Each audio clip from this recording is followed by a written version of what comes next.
गोटे सप्ताह धरिकी जो आमर सुजोग्य संतान दाबांको उपरे पूज्य लोकों उपरे जो प्रकार राजनीति चली से राजनीति न हो बजार रे एटा हला आजिर विषय।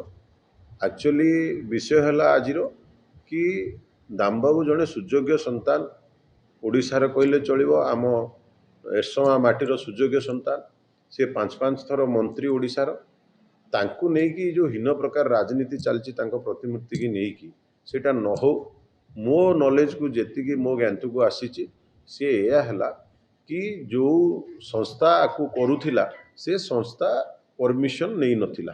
फॉरेस्ट लैंड देखंतु गवर्नमेंट ऑफ इंडिया रो परमिशन दरकार फॉरेस्ट डिपार्टमेंट कहिया हिसाब रे तेणुक ये माने डिपार्टमेंट रू परमिशन नहीं ना जे भी करूथिले जो संस्था भी करूथिला आको से फॉरेस्ट डिपार्टमेंट रू परमिशन नहीं ना। प्रथम कथा। द्वितीय कथा दामबांगो मूर्ति रे गोटे इंच भी आंच आसीनी। दामबांगो मूर्ति प्रतिमूर्ति की साइट रे सेफ है कि रखा है जोटा मीडिया रे से माने बजौचंदी देखौचंदी कहउचंदी सेटा भूल कथा।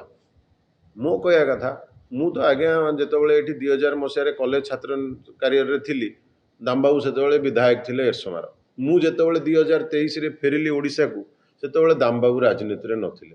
तेणुकर मु तो से मोर पिता तुल्य लोक मोर तांकु नै कि किछि हीन मानसिकता कि राजनीति करियार नै। जो माने अतीत रे दामबाबू को संगे राजनीति करिसंती जो माने दामबाबू को संगे से समय रे कोन तांकर थिबो से माने ही कुचक्रांत करूसंती आ लोकन को भ्रमित करूसंती। आज्ञा आमर सरकार मोहन माझींकर सरकार लोकन सरकार ओडिया अस्मितार सरकार निश्चिंत दामबाबूंकर मूर्ति हबो किंतु दैट इज ए वे गोटे प्रक्रिया अछि कि कौन ना कलेक्टर को गोटे आमर जी भी करिया को चाहूचे सी गोटे चिट्ठी देवे तांको जागा अलर्ट हो जिवो सेठी दामबाबूंकर प्रतिमूर्ति हबो एतिकी हला कथा। आज्ञा तेणु मु समस्त को हाथ जोड़ी जो माने दामबाबू को नेकी जो प्रकार हीन मानसिकार राजनीति करुचंती न करंतु आमे समस्ते सबु राजनीतिक दल मिसिकी दामबाबू प्रतिमूर्ति को प्रतिष्ठा करिवारे किछि असुविधा नै आमे समस्ते मिसिकी करि परिबा। धन्यवाद। बीजेपी की किए बदनाम करने को चाहूँगी से अलग कथा किंतु बीजेपी तो केबे मना करनी। आपण गोटे कथा कहतु सरकारी जगार कौटी भी आप किसी भी बनइबे तो जी भी एले गोटे परमिशन तो नवा पड़ो ना। आगे काली सकाळे जी पाई कौन सी जाइए फॉरेस्ट लैंड रे करदेव कि तेणुक यहाँ फॉरेस्ट डिपार्टमेंट को देखा दरकार जितेबाला आरंभ है। इवन ये मुझे फॉरेस्ट डिपार्टमेंट को भी गोटे क्वेश्चन करुँचे इलिगल काम आरंभ कले फॉरेस्ट डिपार्टमेंट से बंद कर देवार दरकार था। फॉरेस्ट डिपार्टमेंट कहूँ ना से राति राति मूर्ति बनईदे आगे यार नियो दिहला 2 मास पूर्व आर नियो दिहला 2 मास पूर्व 2 मास पर केमी किए अलाउ कला क्या कथार अलाउ है फिर क्या कथार भंगा है सेटा तो डिपार्टमेंट गवर्नमेंट ऑफिसर रखियो। मु तो अनुरोध करी आपण माध्यम रे कि माननीय मुख्यमंत्री एथरे इंटरफेरेंस करंतु एक्चुअली सतटा बाहर को बाहर और से असुविधा किसी नहीं। आम दामबाबू को नहीं आटलिस्ट आज आम भितर नहांती तांको सम्मान दवा जगार आम जदि नहीं राजनीति करवा अलग अलग दल तांकर अलग अलग प्रकार राजनीति कर मु जानी एथरे आज्ञा क्या माइलेज मिलियो।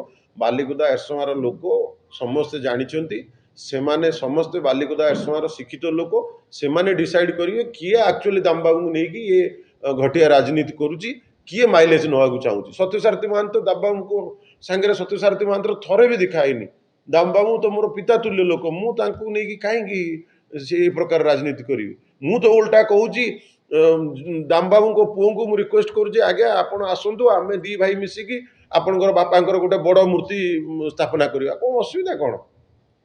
तेणु आमर से चिंताधारा नहीं आ जो मैंने जाइए करुँच मु कौन शुणिली दामबाबू को किए दामबाबू क्या कही से केबे वार्ड मेंबर हो पारे मोर तो अबिका डाउट आसुचे कहीं से लोक न करेंगे दामबाबू जहाँ को ये सब कथा कही कारण दामबाबू सागर जार थी ये चिंताधारा सी करूँ आमर तो किसी ना ना आमर बीजेपी किसी नबार दबार ना ना आमर टोटाल सत्यसारथी महांती ए बिल्कुल ना दामबाबूर प्रतिमूर्ति मु माननीय कलेक्टर सागर भी कथा होती माननीय कलेक्टर कहले सी आमको मानपत्र देइचंती आमे तांको निश्चिंत जगह करके दबु और मूर्ति हम देखो। First of all we have to understand कि जो आपण जिनसटा कहले जदि पूर्वर को गवर्नमेंट गोटे भूल करछि प्रथम कथा तो फॉरेस्ट डिपार्टमेंट फॉरेस्ट लैंड रे अलाउ होगा कथा नुह कैफे हो किंबा प्रतिमूर्ति हो जहाँ भी हो फॉरेस्ट लैंड रे ଆଲାଉ ହୁଏନି। ଯଦି ବି ଆଲାଉ ହେଇଥିବ ଫରେଷ୍ଟ ଡିପାର୍ଟମେଣ୍ଟର ପରମିଶନ ଥିବ। ଆପଣଙ୍କର ଡିଏଫଓ କ୍ଲିୟରଲି କହୁଛନ୍ତି ଯଦି ପୂର୍ବରୁ କିଏ ଭୁଲ କରିଛି ସେ ଭୁଲଟା ଡିଏଫଓ କାହିଁକି କରିବେ? ତେଣୁକରି ଏଇଟା ଭାରତୀୟ ଜନତା ପାର୍ଟି କି କିଏ ଯଦି ବଦନାମ କରିବାକୁ ଚାହୁଁଛି, ସରକାରକୁ ବଦନାମ କରିବାକୁ ଚାହୁଁଛି, ସେଟା ଅଲଗା କଥା। ଭାରତୀୟ ଜନତା ପାର୍ଟି ସମ୍ମାନ ଦେବା ପାଇଁ କିଛି କମି ଛାଡ଼ିବନି। ଆମର ଦାମବାବୁ ବାଲିକୁଦା ଆସନରେ ବହୁତ ଲୋକ ଅଛନ୍ତି ଯେଉଁମାନଙ୍କର ଆମେ ହଜାର ହଜାର ପ୍ରତିମୂର୍ତ୍ତି କରିବାକୁ କାହାକୁ ମନା ନାହିଁ।